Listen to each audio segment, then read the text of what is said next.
Okay. Hi, welcome. Um, Before I go ahead and introduce my guest, who I know you'll be really excited to hear from, let me run the intro as usual. Um, just a minute. I don't know. I'm getting all sorts of glitches. Okay, now I'm frozen. Okay, the intro.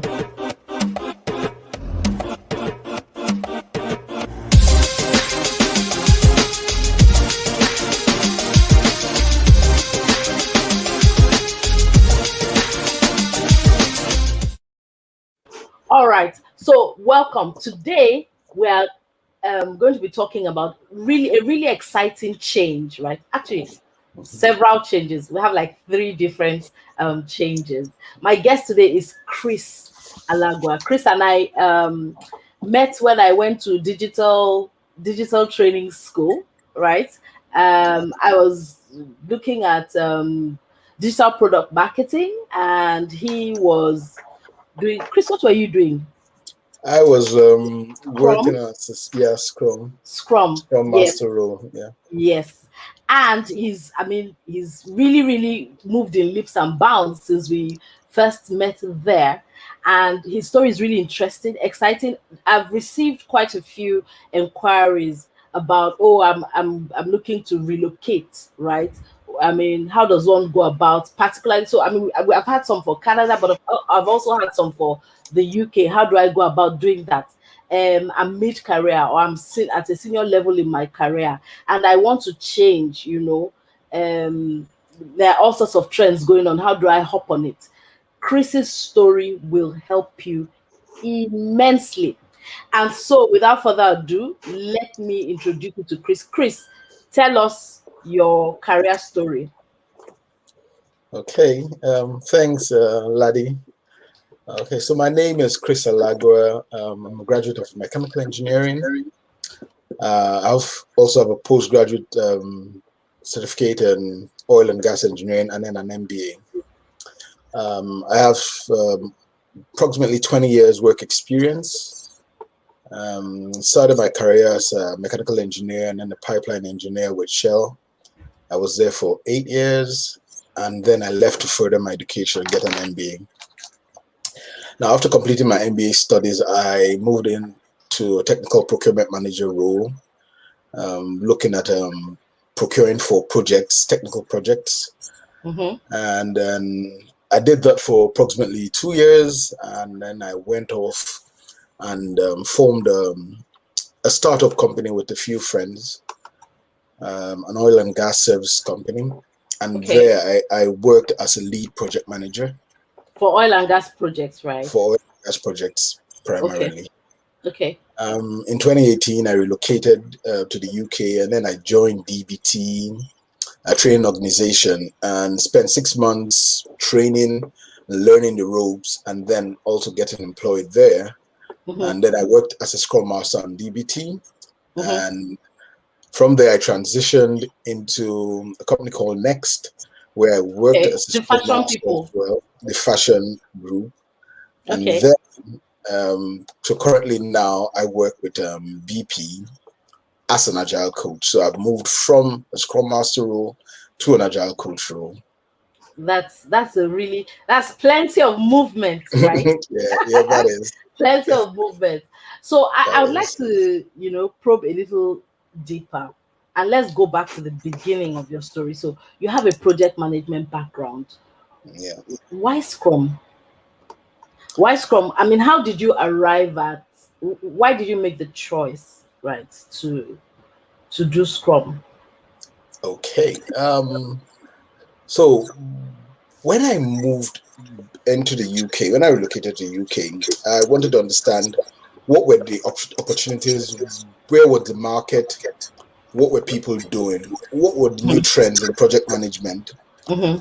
and that led me to to Agile, and then Scrum is the most popular Agile framework, so Okay. that's how I got involved in Scrum.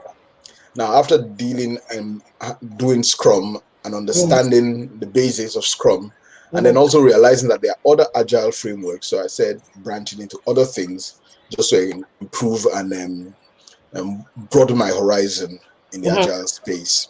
Yeah. Okay.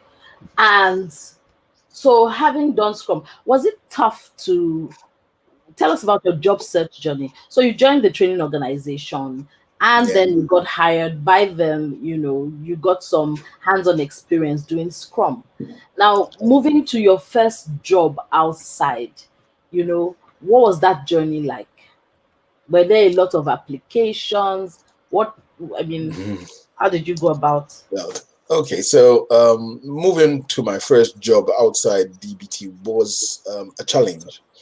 Okay. Now, I'd say a challenge because you have to understand and appreciate the fact that you're going to be changing careers, and because you haven't worked in the UK or in a new country, you need to understand how their processes and their systems work. True. So that was a challenge. I ran through approximately 70 interviews. Sent out about 70 CVs applications. Over what period of time?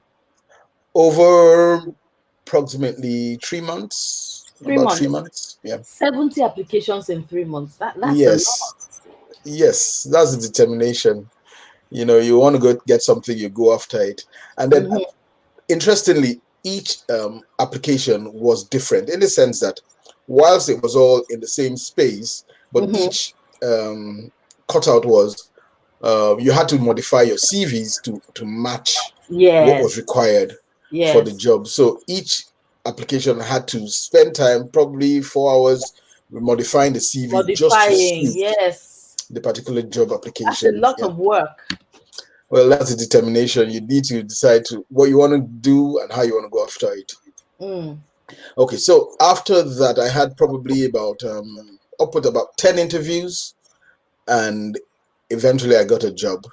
My second job now, I probably had maybe 5 interviews. Probably sent so it got shorter, because it got shorter, and you had more choices. I mean, I got to a point where getting my second job, I rejected offers. I had offers that I rejected. Oh, nice. Yes. But that's because you put your foot in, you've got there. They now trust that you really can integrate and have integrated. And so now the opportunities start to open up. So, yeah. So really the clincher is just getting your foot in the door. Getting your foot in the door. And when you're there, getting work done. Never stopping and say, I've done 2 courses, you've got into a job, and then you stay there and stagnate. You need to keep improving yourself. You need to keep getting better. So when I got into Next, I had just done Scrum, and I had just done I had started doing Kanban. But by the time I finished with Next, I had done Scrum, I was Kanban certified, I was SAFe certified, I was a SAFe consultant, I had done a whole lot more. So by the time you step out of that job to the next one, they look at all that you have done, all your certifications, your qualifications, and then when you can tie that into the roles that you have, your first role, it makes you a lot better, prospect for a next employee. Makes sense.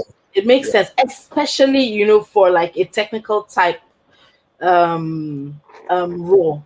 Now I'm going to I'd like to go to the agile coaching thing, but before that, there's something that when we were speaking earlier, I thought it's important to highlight. So I went to the same digital institute, right? And I was doing digital product management, right? Yeah. And yes, it's a viable path. A lot of people come and say, okay, where should I go next? Oh, cybersecurity or digital marketing, or in my case, digital product. Very lucrative because the salaries are great, right? Yeah. But I found that whilst I understood it, and I did it fairly well enough.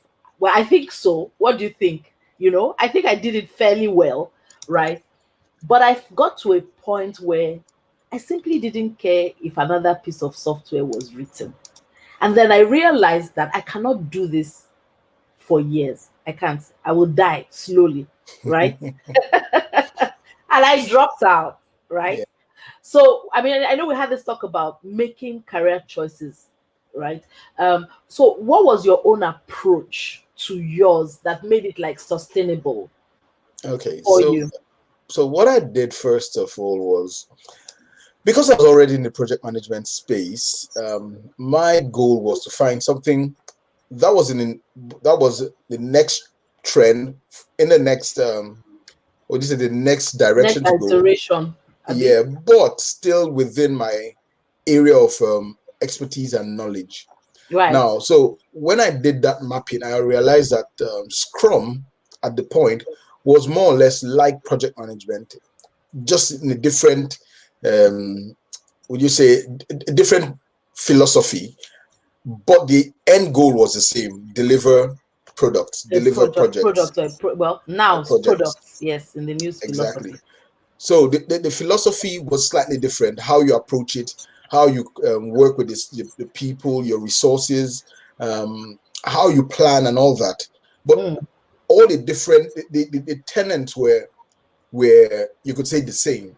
You had mhm. planning. Planning was universal, both in project management and in Scrum or any other agile framework. You still need to plan.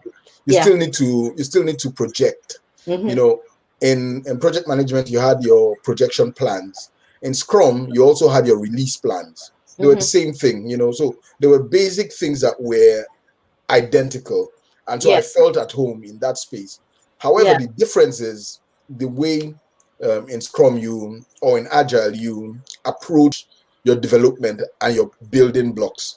You Yeah. build in little steps, and you inspect, you adapt, you change if change needs to happen, and then you do that continuously and incrementally. Whilst in the traditional project management, you just build in We one wait big till the goal end. and Yes. wait till the end. So that was the difference, you understand? So Mm-hmm. once I understood that, I understood the journey I needed to do to move from a project manager into an agile personnel, so Scrum and then Kanban and Safe and the rest, going forward. Yeah. So yeah, that's. That's what really caught me, struck me about your journey, and I've kind of taken it on board, and it's a really great point. The thing about, you don't have to throw away everything that you've known before. No, In fact, it can be built upon, right? yes, And it can act as a point of unique leverage for you, because exactly, there are no two people who have walked the road that you have walked. So you've taken exactly. your extensive project management thing, right? Yeah, yeah. And you've just looked for what's the next phase, Step, and what can I do married with it, it? and then taking the steps to kind of align. Yeah. Very, very important, which is the conversation we're having around. Okay, so me, HR, really, I had no business trying to produce software. I enjoyed it. It's helped me in terms of trying to place people and helping people through, that journey. But now, as I always say, if I'm going to move to into the tech industry, I'll go back HR focused, because that's where I'm coming from. That's what I know. That's what I enjoy. Okay, so let's now talk about agile. So you did became a scrum master, Yep. developed yourself. Why the move to agile? Well, Agile Scrum is an agile framework. So it's agile coaching. So good. So all that's different is my breadth of experience. Now, I Okay. can be a Scrum Master today. I can Hmm. still work as a Scrum Master. It's Hmm. just that there's a bit of a difference in the roles of a Scrum Master and an Agile coach, and I'll explain that now.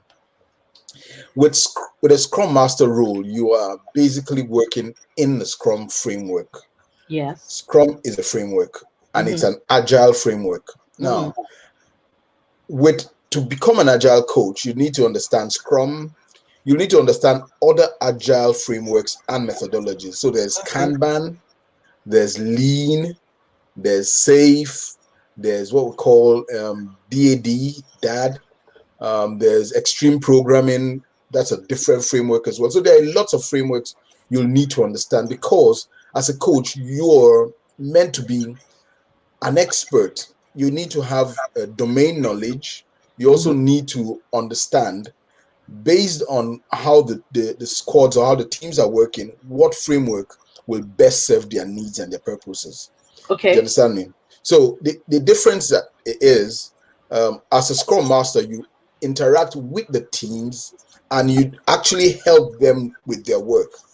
As an Agile coach, whilst you interact with the teams, your role is a bit more of coaching them at a different level, you know. So you work with more teams or at a management level, and what you're doing is setting frameworks, setting policies, and setting implementation guidelines on how this rollout should happen, especially if it's a change rollout.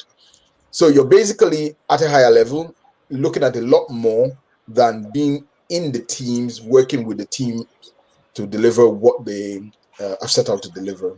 Yeah. So essentially technical coaching, kind of. And the other thing I've noticed is that again, you kept on looking to what's next.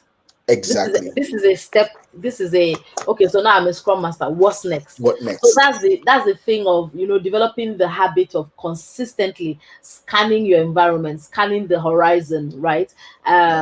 Determining the trends and what direction you would like to um, go in. But it's also a lot of work, as Chris has pointed out. He has been in constant training, learning all these new frameworks and, you know, areas of knowledge constantly. And so I want to move to the next question, which would be, Yeah. what challenges did you face and how did you overcome them? Both in terms of, especially, I'd like you to talk about it, both in terms of, I'm just coming into the UK, I'm looking for work, right?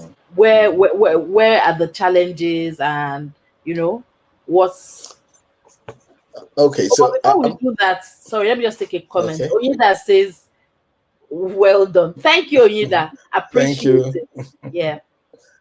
All So right. yes, please, Chris, you were One saying. thing, one of the major challenges I faced, and probably I had a hint of it, so it wasn't such a big one, but it became an issue. It was an issue, but I mean, I think I knew about it beforehand. Was you can't expect to come into this country or into a new country and think that you would get at the same at par with level where you were coming from. You have got to realize that it's a change of environment, it's a change of ways of working, it's a change of interactions and habits. It's just a complete change. So you need to be able to integrate. And in order to do that, most times you need to step down on your entry level. You'll need to be aware that you're here to learn, integrate into the system, and get better. This is coming from someone who, I mean, I did a master's in the UK. A proper, I mean, a really good, one of the top two Top master's schools. degrees. Yeah. So even in spite of that, I still needed to understand that I would probably not get at the same level as I was back home. Yeah. You know, so that was one. Second challenge is lack of information. You probably want to do something, you probably have the drive, but if you don't have the right information, you're not in the right space, in the right circles, that could probably be a hindrance to your progress. That's true. I'd say that because there's certain things I know now that, but if I had known when I started the journey, I probably wouldn't have done them. You've done things And I'd probably differently. I'd have done things a lot differently. A third thing is training cost. It costs a lot to Sorry. retrain. Before you go on to that, I just want to emphasize that point.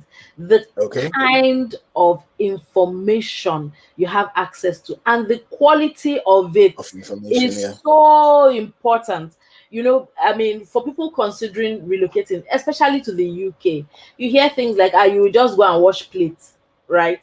Some people like that. They say, oh, it's care, go and become a carer.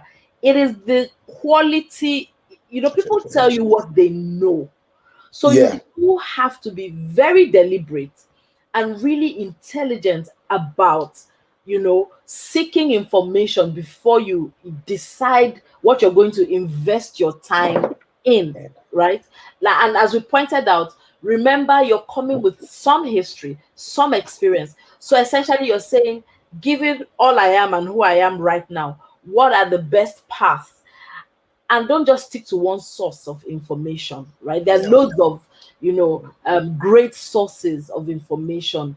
Look for people, other people working in the same field, right? Okay, so let That, me cut in yeah, there, laddie. yeah. One of the things I did was I went on LinkedIn, Mm-hmm. and every role I wanted to look at, I looked for people in those roles Yes. and looked at what experiences did they have, They what had. certifications did they do, things like that. I connected with some.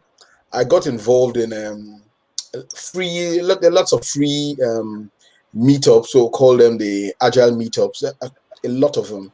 And then you go there, you meet people who are working, some who are not working, looking for opportunities, and you Mm-hmm. get information, you get to be trained for free, you contribute, you get involved. And Mm-hmm. that's the only way you'll get the right information. And that's the only way you would also get to meet the right people and hear of the next opportunities that are going to happen. So Yeah, if yeah. you just listen to one person who said, oh, the UK is like this or like that, and then you Nah, believe yeah. that, You're making an error. then you Yeah. lose it.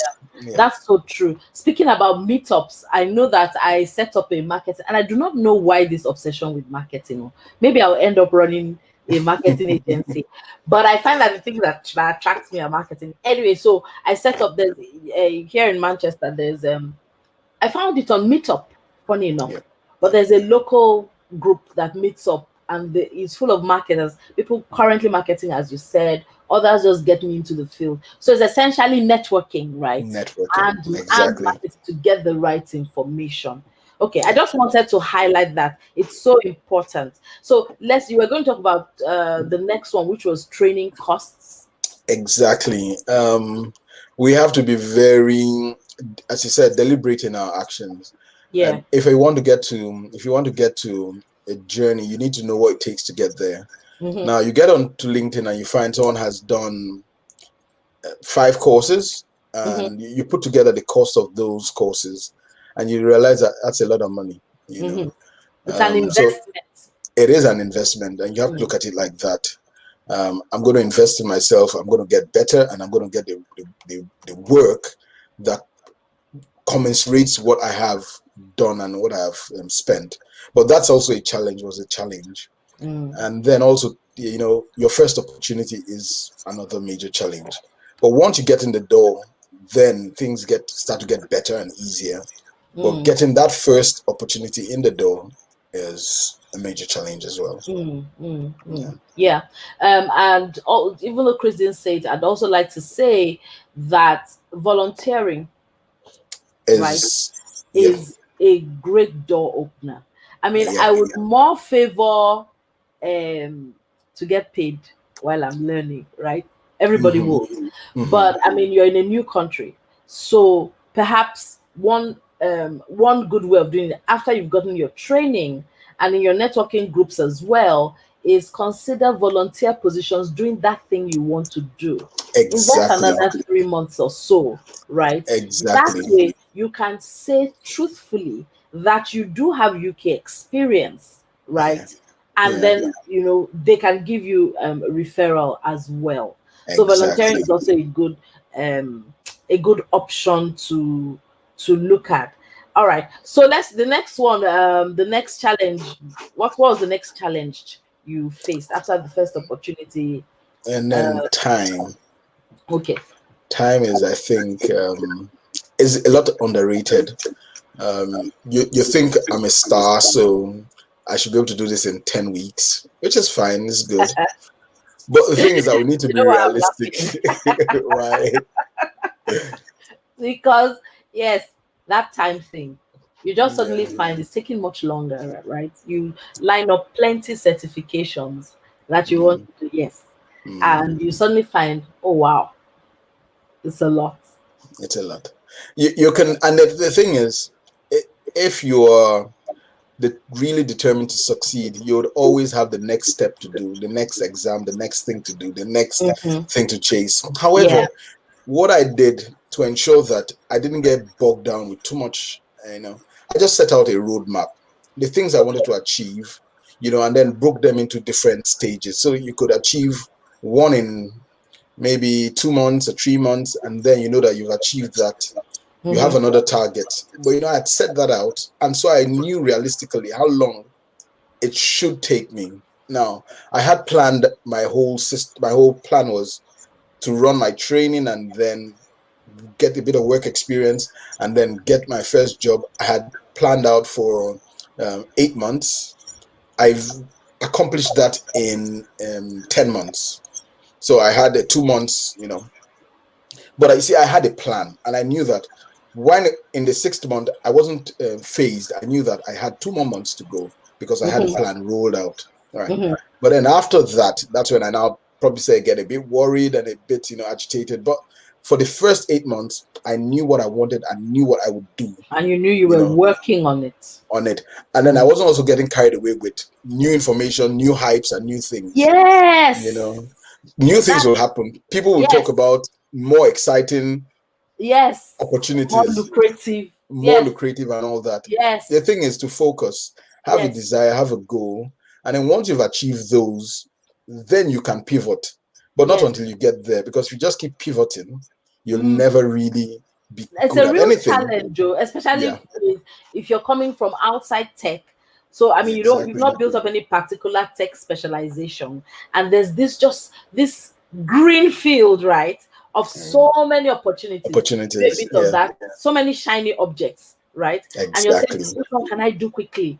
And you just keep going from. It's important once you make your decision to stick with it until you have gotten, to a certain point where for a fact I followed it, I found this job.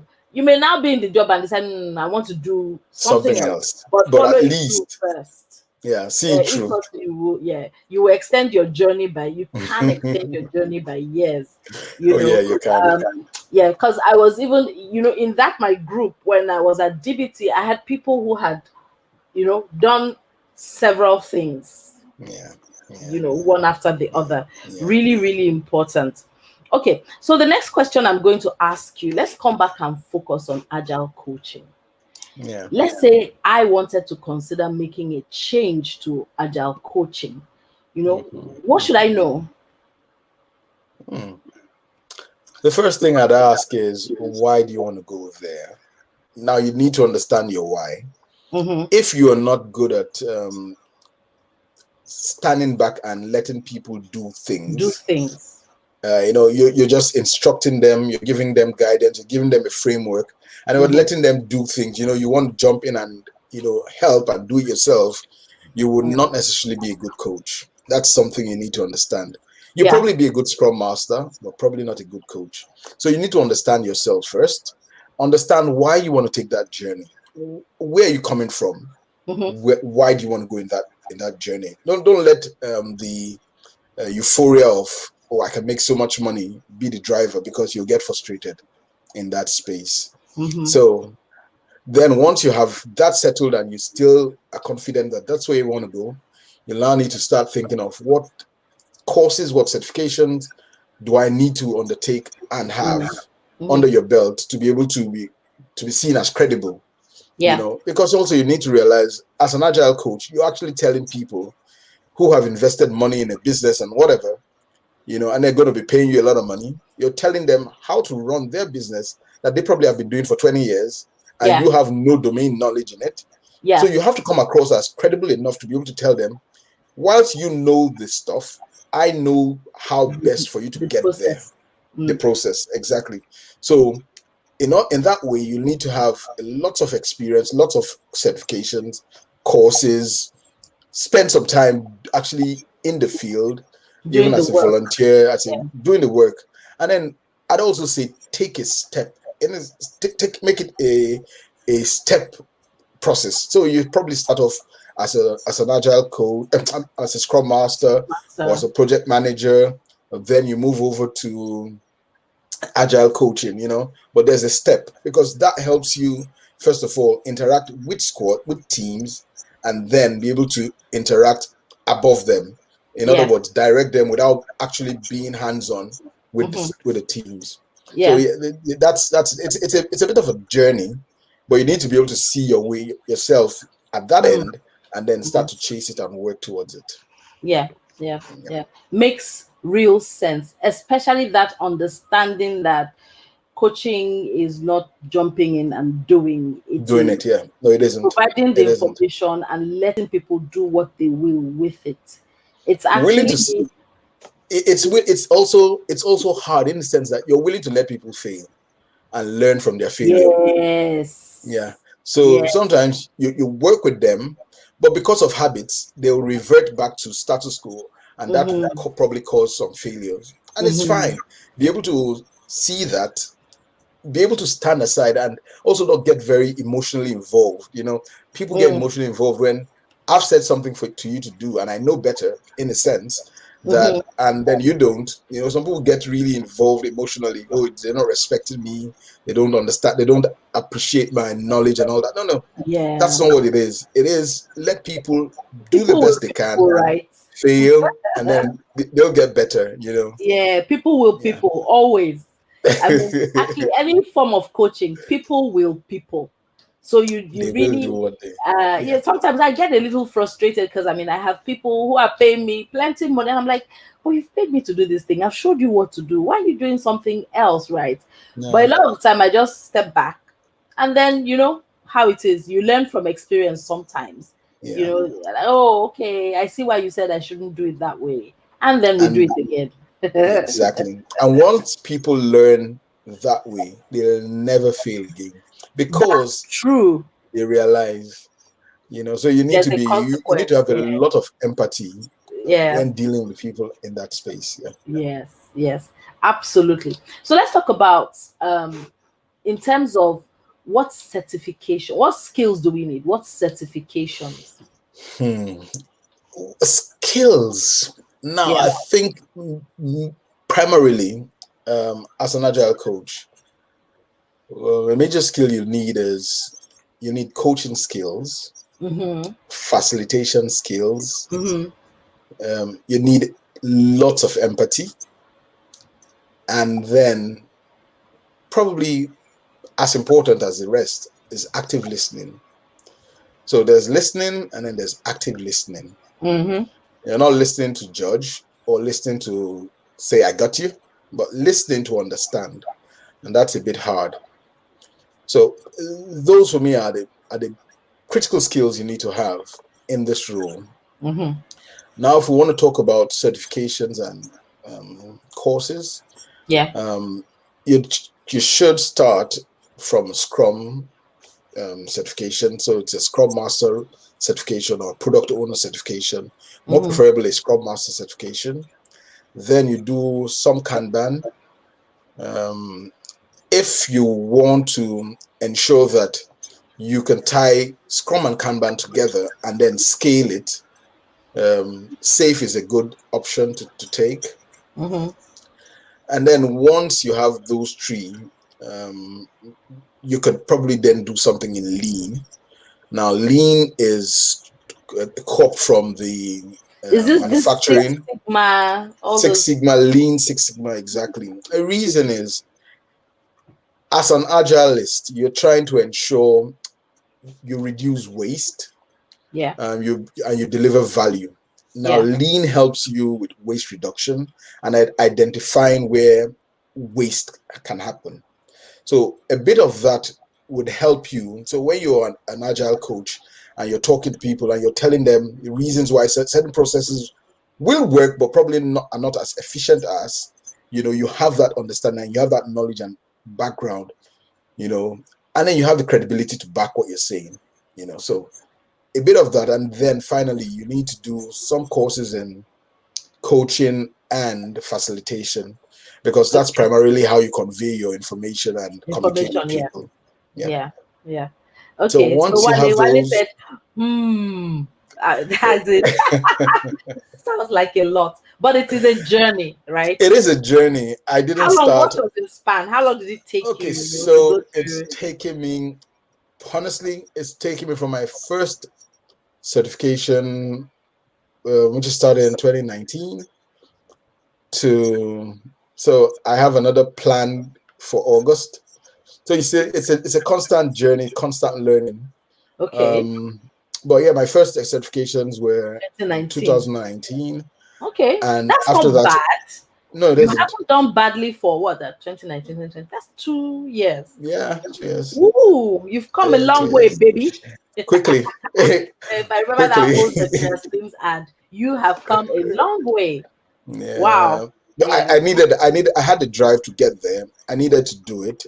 I also know where I'm coming from. So I have 20 years experience. I've worked in multinationals. I think I've paid a price. So I didn't want to come into this country and then start doing things that I did 10 years ago back home.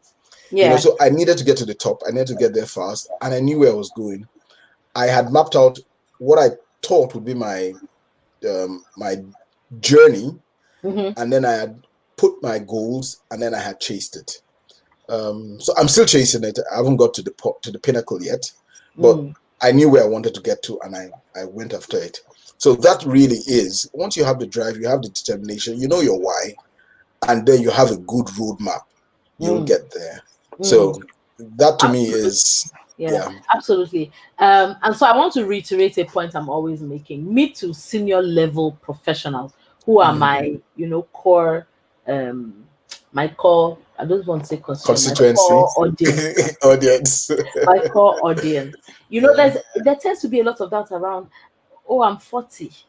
I have 20 years experience. And I always say, so what? You can always start again. Always. People are starting again at 50, at 60. I mean, I had a guy who, in that our group, in that my tech group, who was, I think he must have been 60. He had worked in banking, right?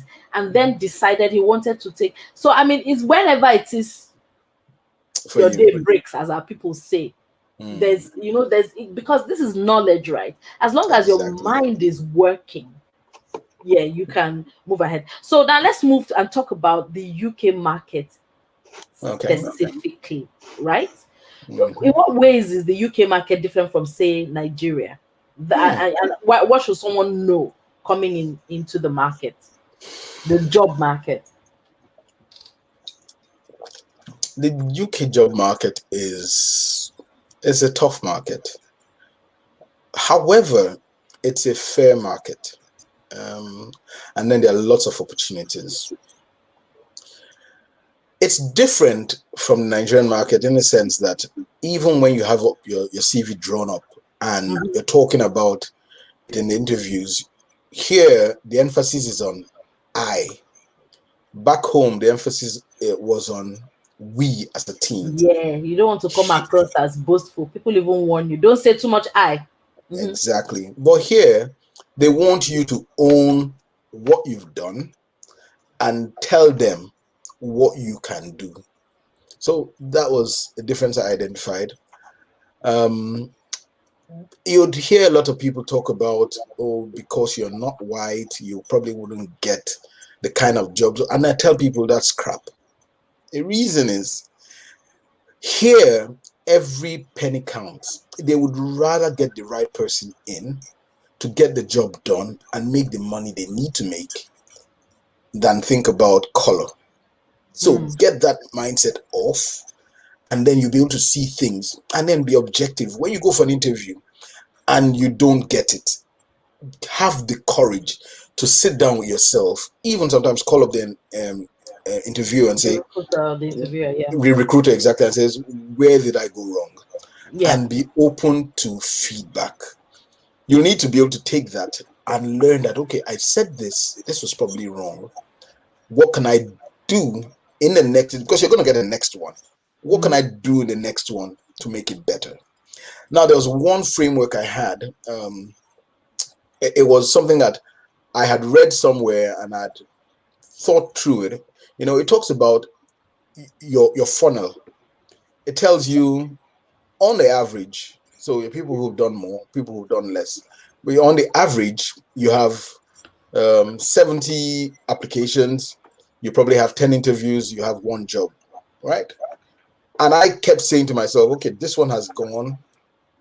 I count the number, and I say 35 more to go. I haven't got to 70 yet. So keep trying. But learn from the mistakes you've made. You will make mistakes. Be open to suggestions. Also practice. You know, you have somebody who is probably doing a job somewhere, and then you say, okay, you know what? Let me talk to you about, you know, my roles, what I want to do. You know, if you get a coach, someone who's in recruitment, like who me, can coach you, like you, who can speak to you, you know, and then just practice. There are lots of things on YouTube as well, you know, that gives insights. You need to get to the point where you need to say to yourself, I'm responsible for my destiny and my future, and I'm going to drive it. And that's the way you'd scale the market, because here there's less cronyism. Back home, oh, my father's brother's uncle's son, you know, it happens. But here is less. And I mean, well, it's not. It's not. I think here it exists. It's not cronyism. It is less. I said less. Yeah. I didn't say it No, was. I'm not. I wasn't even going to counter you. I was going to say there's a more positive spin on here. I find right that if you make the effort to get to know people in the spaces you want to go to, people are surprisingly Supportive. happy to help you. But you see, that's not cronyism. Yeah, I know. I said so it's different. It's not. That's not cronyism. I said so it exists here, but it's in a positive way, not cronyism. More, I would say positive networking. People are actually, especially. I mean, people have helped me. People I don't know from anywhere. Yeah. I have one group. I keep saying it's on LinkedIn that just took me under their wing. A group of coaches. No one is from Nigeria. They're from all over the world. Someone just took me under their wing, brought me into the group, and they've been, you know, such a huge support, right? I mean, I've attended networking groups, other business people, and then sometimes other immigrants are so eager to help, you know, but you have to, you have to have the fire. You need to put yourself out there. You need to put yourself out there. Yeah. And getting a coach is a good idea. Let me sell my market, please. Okay, so Kay says, thank you, Ladi and Chris. This information is worth paying for. Thank you for watching, Kay. We do hope that, you know, everyone who sees this will find it like really, really useful. Yeah. So you've talked about, in terms of the UK market, it's different style, different process. We need to do, you know, get our networking right and keep trying, right? It's a numbers game.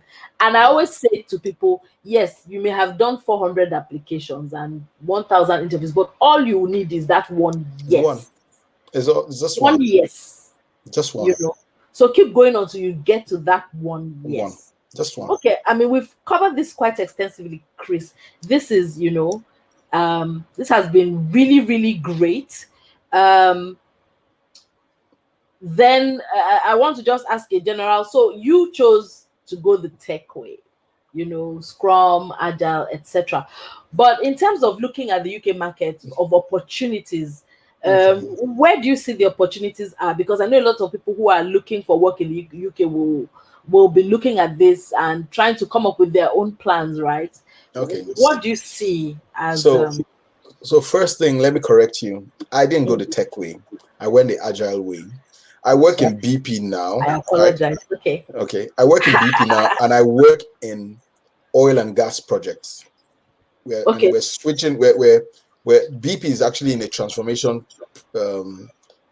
process to change from an oil company to an energy company. And in that process, we're changing, you know, the nuts and bolts of the company. So it's not an IT company. So it's not an IT thing, right? Yeah, it's a digital transformation. It's a transformation. It's a transformation. Industries anyway. Exactly. True. Exactly. So that said,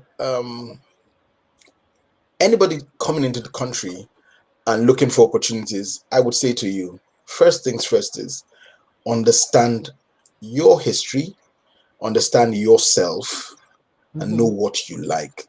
There are opportunities in everything. Trust me.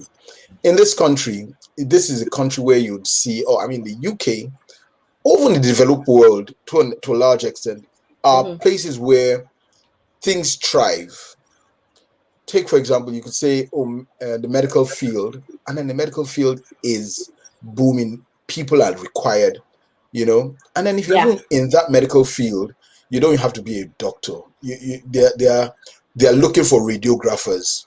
They are looking for microbiologists. Sorry to Yes, interrupt. We'll come back yeah, to this. But Kay says he has a question for you. He says, okay. can we say your experience working with Shell helped you get into BP?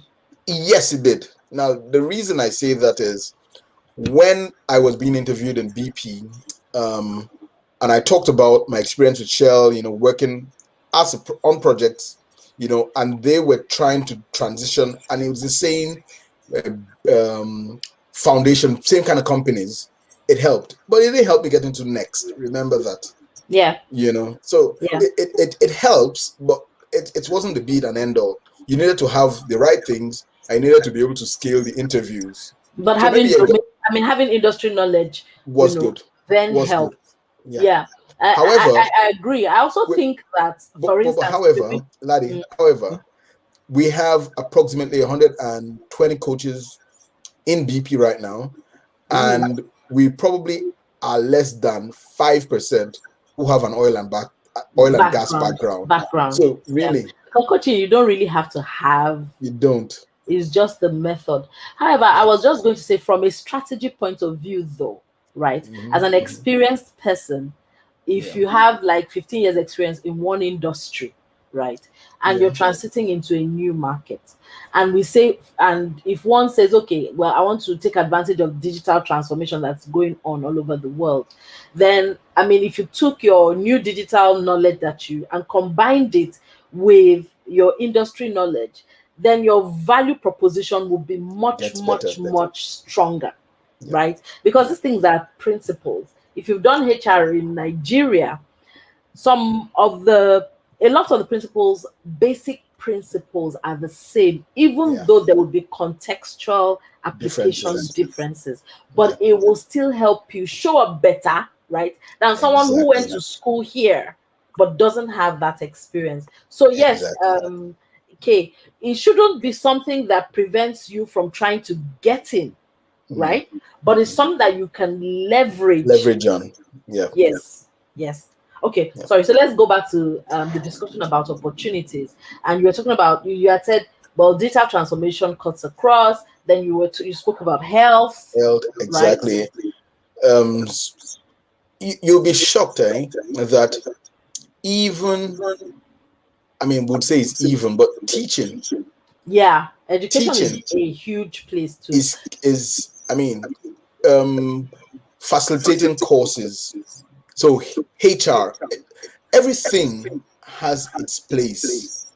Unlike back home, you probably say, oh, this sector, the banking sector, is the be it and end all, or the oil and gas is the be it and end all. Here, everywhere, retail, everywhere. Logistics is such a hot cake. We don't even have logistics back home, really, but here it is the be it and end all of everything. Everything moves. Services and logistics, goods and so the thing is, first of all, understand yourself, know where your strengths are, where you're coming from, and where you want to go. And then you can now start chasing. So it's I wouldn't say, oh, you must go for IT or you must go to CKK says medical or something. Power, right? He has gotten ginger from our talk, which is great. So it's basically all about you dig deep, understand where you want to go, and then just face go after it.